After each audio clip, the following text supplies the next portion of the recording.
Hello everyone, this is Leeway Model. This is the Vtoman Jump 600X portable power station. I've already done two videos on this one, and turns out that after almost a year of use, this is actually one of my favorite one because it combines, and not too bad of a size, the possibility for an expansion battery, which actually brings this little guy here with expansion batteries to 1 kilowatt hour. It has a decent pure sine wave inverter there, many USBs output.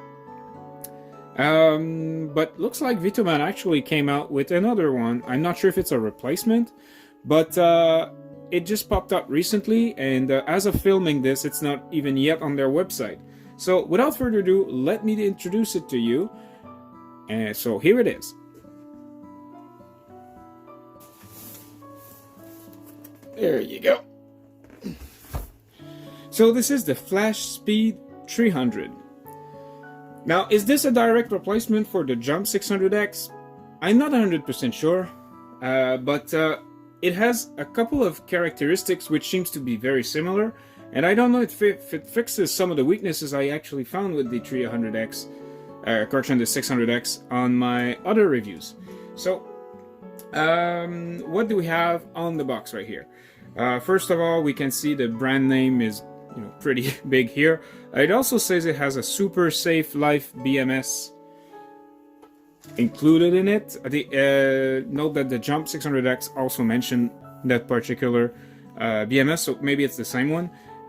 You do have a lot of theory where you could use that power station. You can note that it's 230 watt hour and it has a 300 watt power inverted compared to the 601 on the 600X. Now, we do see the different types of inputs and outputs that we have in here. It does mention about the BMS, a bit of the protections that are enabled with it, which are, they're pretty standard now. So any reputable brand have such protection built in. Now, the other side of the box has nothing very different. We do see, however, on this side where you actually explain all the different inputs and outputs that you will have on the power station per location. So without further ado, let's open this up. So one thing to note, this power station also have a lithium iron phosphate battery in it, which technically pretty much means that the electronics are gonna die before the batteries itself.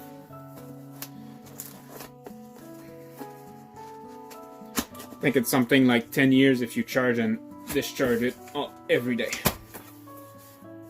Okay, so what do we have in there? First, we got some documentation. A user manual here. Yeah, Flashspeed 300 portable power station. Then a couple of warning here that basically are under the friendly tips. Well, do not disassemble, repair, or modify the unit, blah, blah, blah, blah, blah, blah. Okay, there you go. Don't do anything stupid with it, basically. But, oh, the other side just says Vtoman. So what do we have in that instruction manual? It does have a 12-month warranty that we can see right here. It does have a 30-day money-back warranty also, if you don't like it. Oh, pretty good. Okay, we do have a couple. Oh, okay, this one has a couple of error codes that are being displayed, which means that they've actually, put some troubleshooting info in here. Different device it can charge. What I wanted to know is, we have any mention of? No, we don't have any mention whether it has the ability to power resistive load over 300 watts. I'm gonna read about it and let you know while I edit this video. So we have a little box here. So these are the accessories. Foam padding. Let me just see. Looks pretty good. Now this is where the accessories were. If you look at my hands here, this is where the power station is. So does this mean that this power station is very thin? Well, we'll see. Okay, let me just take it out of the box. I just want to point out that there's a foam padding all around it. So in terms of packaging, this is actually, very, very good. let me take it out completely. There you go. Okay, first thing I noticed right away, this is much lighter than the other power station. Let me try to see if I can get my scale once I open this bag. Yeah, which I think I'm gonna need to rip apart.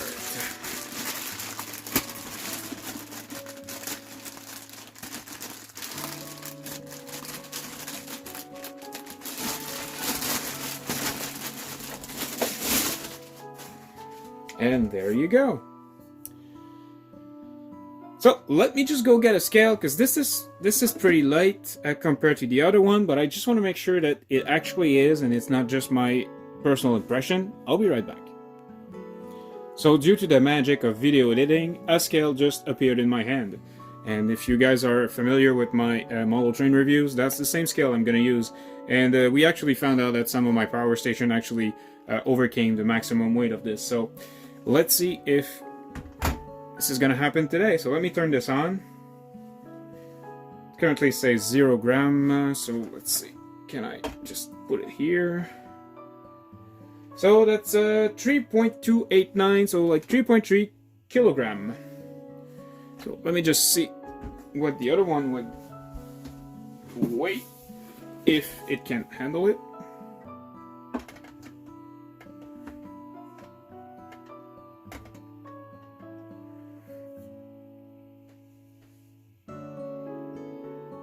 Okay, I can't see the number, so let me just stare it like this.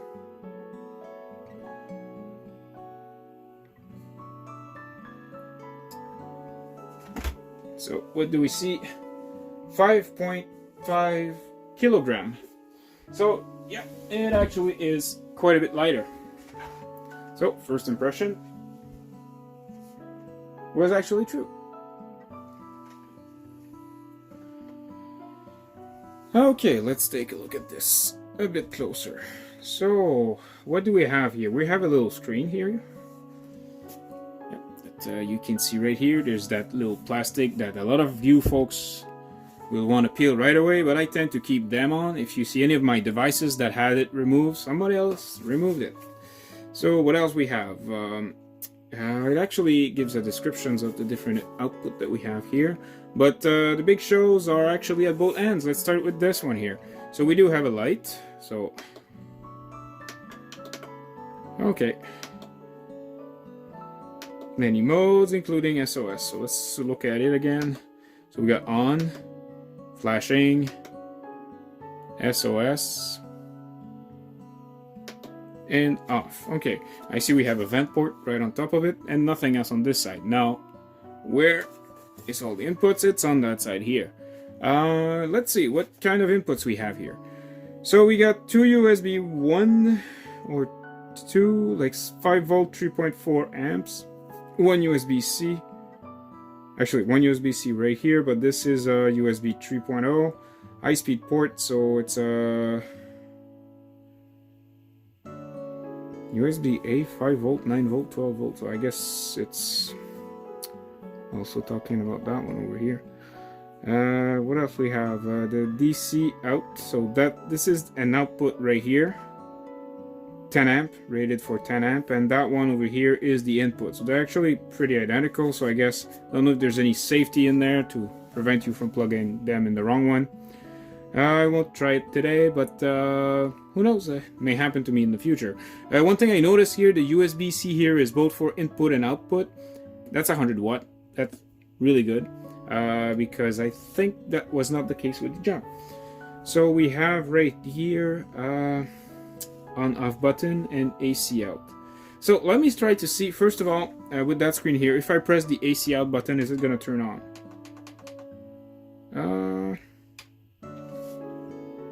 Yep, it does turn on after I clicked it a couple of times. It does mention that it's currently using 3 watts and the AC is there. So I don't know if the 3 watts is the power consumption of the inverter. If that's the case, that's pretty good, because usually they will not show that power consumption on other portable power stations, and the first thing you realize is that your power has been depleted. That actually happened to me once or twice, including on my big 2 kilowatt hour unit. Okay, so let's turn this off for now. Okay, and the second one here, if I just press that one, it does say DCs and USBs are currently powered. So the station's currently at 82%, so that means that we're going to be able to charge it, do a little charging test. I have a couple of devices here that it should work with. And one thing I have not noticed that we're talking about this, doesn't seem that it has any kind of AC output, AC input. And yeah, I don't see any AC input anywhere on this. So this is the same as what we had on the Jump. So let me just put it right side by side here. So globally we've got the same type of input right here. We do not have this, except actually we got one of these right here. Yeah, USB-C is input and output. That one was output only. This is 600 watt pure sine wave. That's 300 watt pure sine wave. So that's one of the difference here. And if I'm looking at the amount of USB ports right here, yeah, one quick charge port and two USB 1/2 regular output. So how does it perform? Well, let's try to see what we can power with this. I have a couple of units here that we can test. I've actually got something that's compatible with the regular USBs, one with the quick charge port and one with the USB port. So let me first start off with the regular USB-A's. Let's just grab this cable here.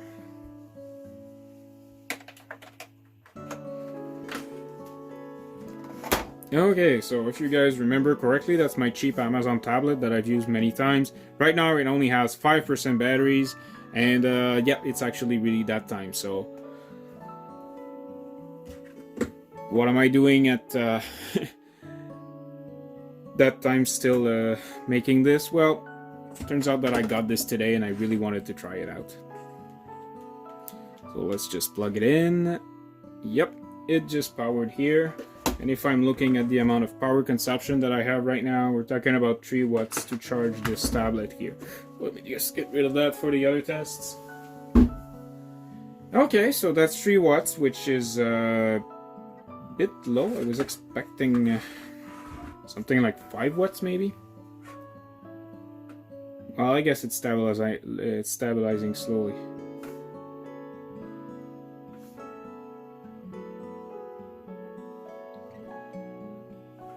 Okay, let's try the quick charge port. So for the quick charge test, what I am going to use is actually another power station. That's the Jackery 100 Plus, I think, Explorer 100 Plus, yeah. So this unit is currently pretty much discharged. It's at 46% right now. So we're going to try to plug it in the quick charge port. Get rid of that.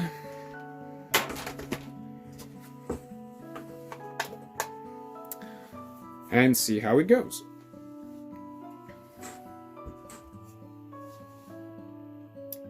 So that one gives 18 watt, which is pretty much what I would expect. However, something that I notice here is that it seems like it only has 15 watts of input. So, is it possible that the onboard electronics are actually using a bit of juice? Yep. Is it possible that it's not 100% accurate? Yeah, I mean, give or take, we're at 3 watts discrepancies here. Okay, let me just try to see if we can power something else that requires maybe a tad more power. Let's talk about, you know, an iPhone like this. This is an iPhone 15, I think. That's my company phone. I'm not really using it for anything else than, you know, work stuff. And let's see how much it will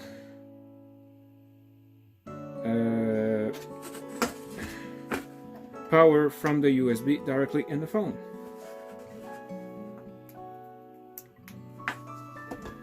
Okay, so what do we have right now?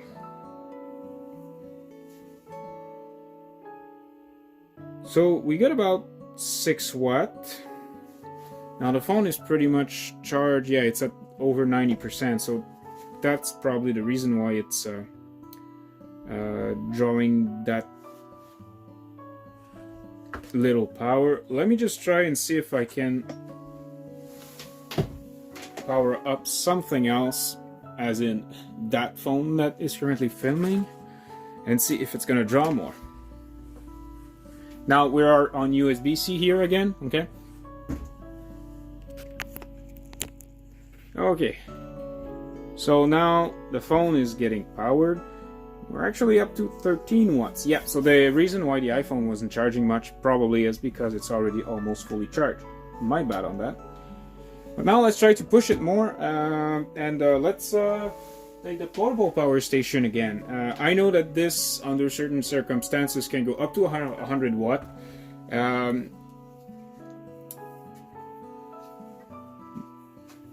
But in this situation here, since it's not fully discharged, it's at 40-something%, it may go a bit less than that. Okay, so let's plug it in. Here we go.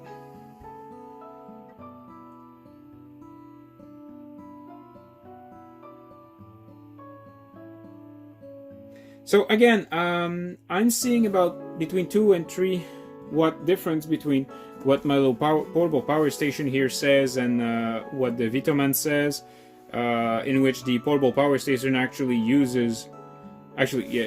records less power getting in there than what's coming out of there.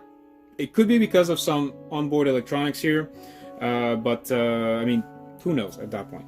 But yeah, it went up to 40-something, which is, some things that yeah, I could expect. Perhaps I could try and power something that needs more energy.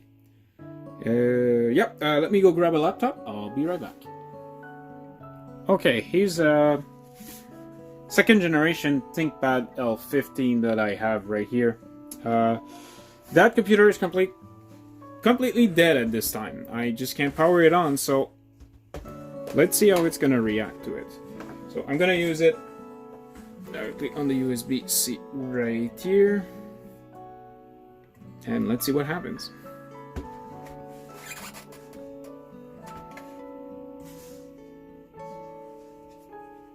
Okay, so I have 49 watt right now, so let's try power this thing on. 633 watt. Now this normally comes with a 65 watt power supply, by the way. So if we see 63, it's probably as high as it will be.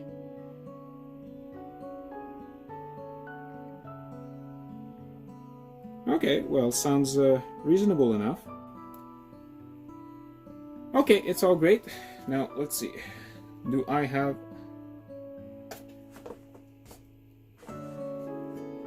something else that could power it? Of course I do.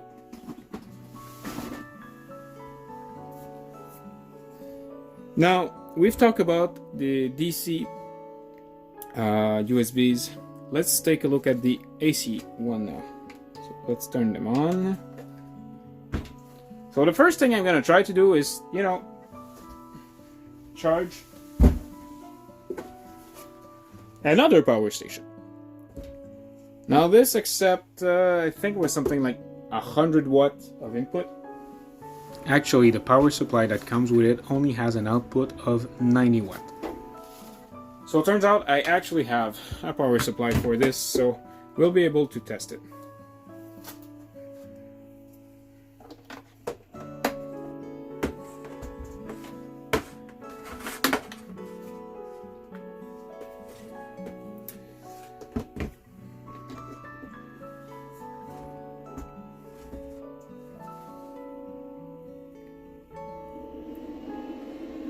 Okay, so what just happened is that the fan has just turned on this power station right here. It's currently using 114 watts, although this one here says around 93. So does it include the fan? Probably.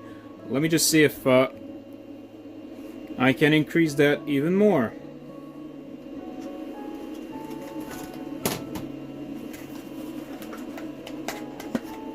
So while this is going on, I guess it would be a perfect time to present you the accessory boxes that we have not opened yet.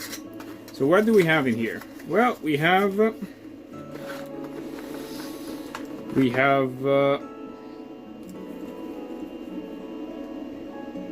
DC car charger.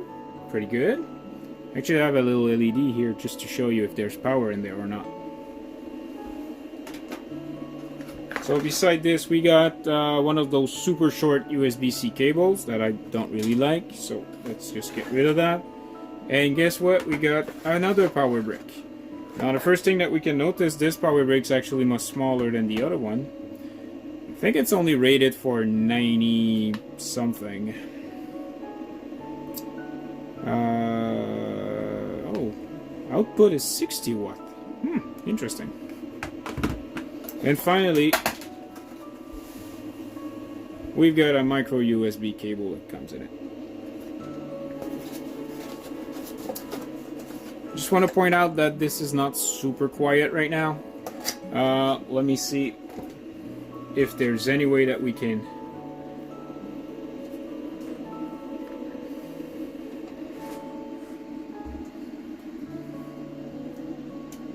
plug both in at the same time. Yep, there is.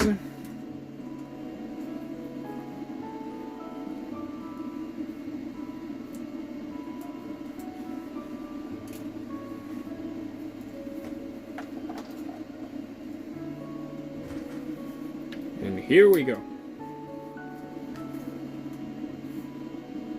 So the second power supply is also on. Right now I can see that okay, well, since it's plugged in right now, I can see that it's charging like 64 watt, and right now it's pulling 180 watt.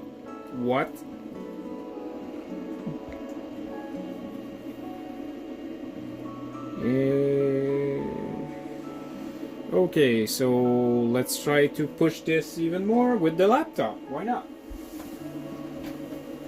So if you recall correctly, we're able to draw 64 watt with the laptop, right? So let's just try and see if we can bring this as close to possible to 300, and is the machine gonna survive? Laptop is plugged in and I'm turning it on.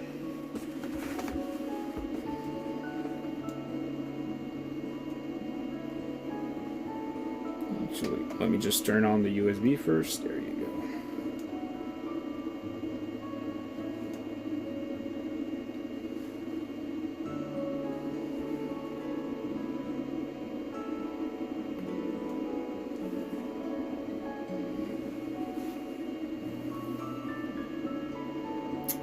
Interesting.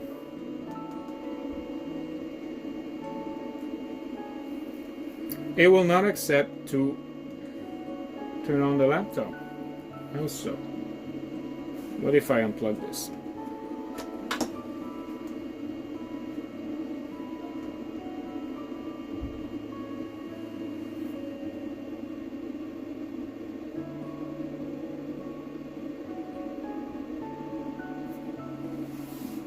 Okay.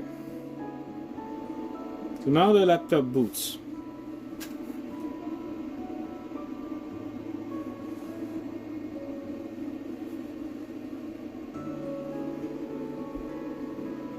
So does this mean that the laptop will shut down if I just plug the input in? Let's see.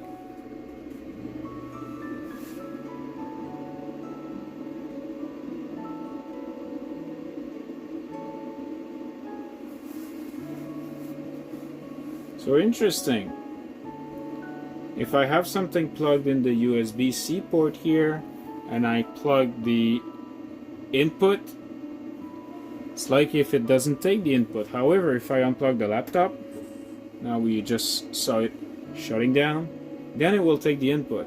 And if I plug it there, then Seems like I can't charge USB-C stuff if I'm charging this device, it seems. What about the other USBs?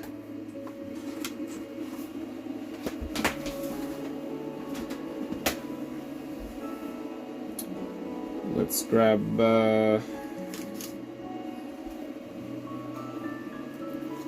this again.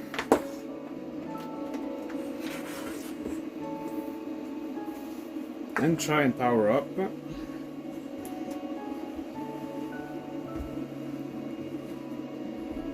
My little Jackery unit right here.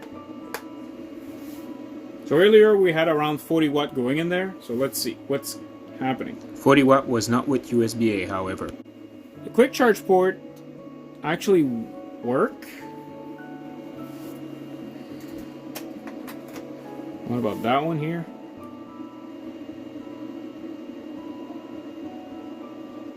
Yeah, that also registers something in here. So I guess that pretty much answers the questions I had about this unit. So let me just, get rid of all of that and give you my initial impression on the Vtoman Flashspeed 300. And I'll see you in a sec. So after opening the device up, running a couple of tests in front of you, reading through the instruction manual, what are my initial impression of the Vtoman Flashspeed 300? And is it a replacement for the Jump 600?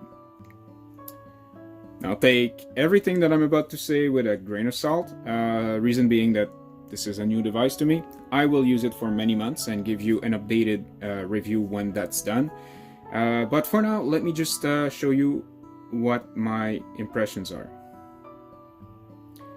So first of all, I can tell you that I like the form factor of it. It's pretty small. It's as big as one of those large flashlights, like I said previously. You've got a decent amount of output here. There is no cigarette lighter output here, which is a bit of a bummer for me. But I guess you could just put an adapter, but that brings you in dongle world, and nobody likes to be in dongle world where you have a whole bunch of adapters and everything.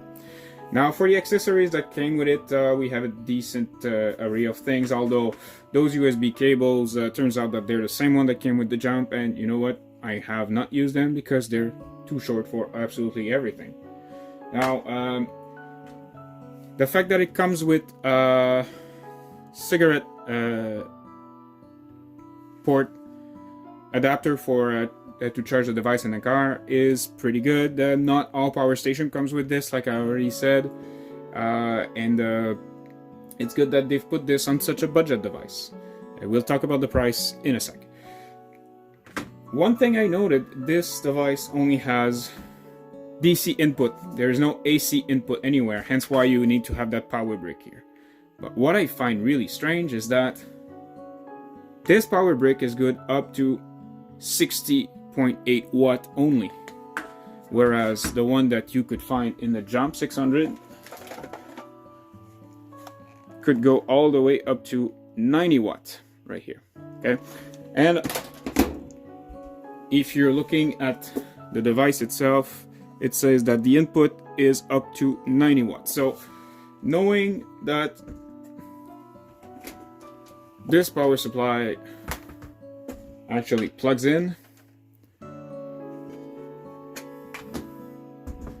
and that the cigarette lighter option right here normally produce 90 watt, makes you wonder why it came with a 60 watt AC power supply. So I mean, that's one thing to consider. It would actually be faster to charge it in your car than to charge it in your home, it seems. Now, one thing I did not mention during my test, again, I read through the manuals and saw a couple of things here. The inverter that came in this device is 300 watt. Yeah, I mentioned that. It does have a peak at 600 watt, but it does not have any of those like a resistive device that can be powered over 300 watt, or like we've seen with the Jump 600X or many other portable power station now. So this is maximum 300 watts, and it will not modulate the voltage to try to make resistive appliance work up to 600 watt as an example. So this device does not have it. Now the screen on it is it's not the worst I've seen, but it's a bit underwhelming. If I turn on the power station, which you can do by pressing either of those buttons, and if you want a proof of that, I'm just going to press on AC out here once. And there you go, the screen is lit up. Now right now I fully charged it. So if I turn on one of the sections here, now I've just pressed on the on off button here, it will show you like DC and USBs, and if I press the other one, it will show you AC. Notice something? Yeah, you can see the power draw of the internal electronics, so this is very good. I like that. What I don't like is that no matter what you do, it will not display a time, or an estimated time I should say, that you can continue to operate the same amount of stuff at the same level of power, right? So you won't see something like, okay, there is like an hour left or 2 hours left or anything like that. You won't see that, right? So the idea is that you will see a percentage, you will see those bar here in the batteries, which I think is very redundant compared to that.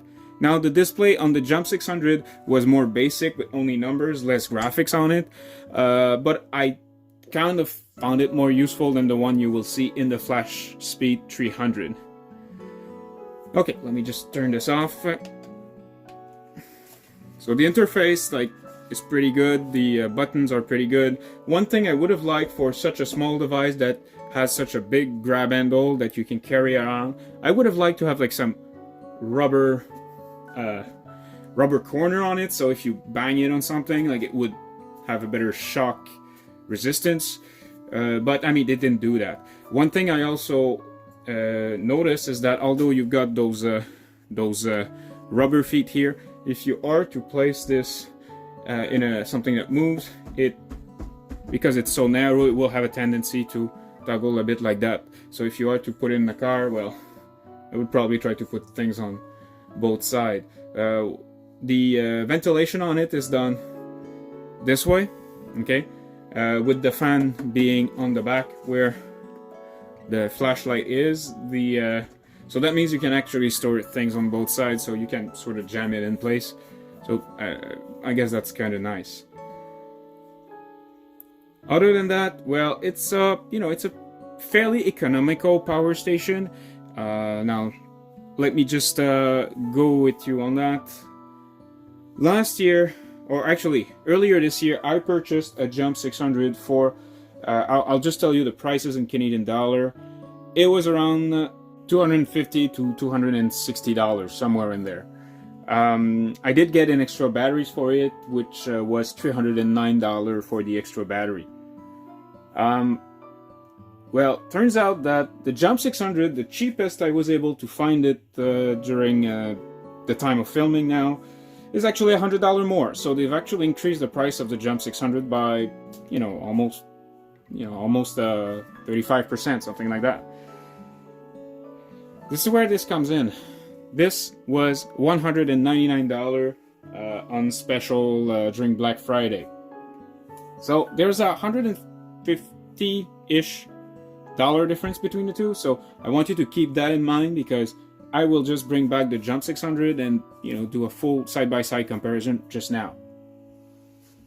And here it is again.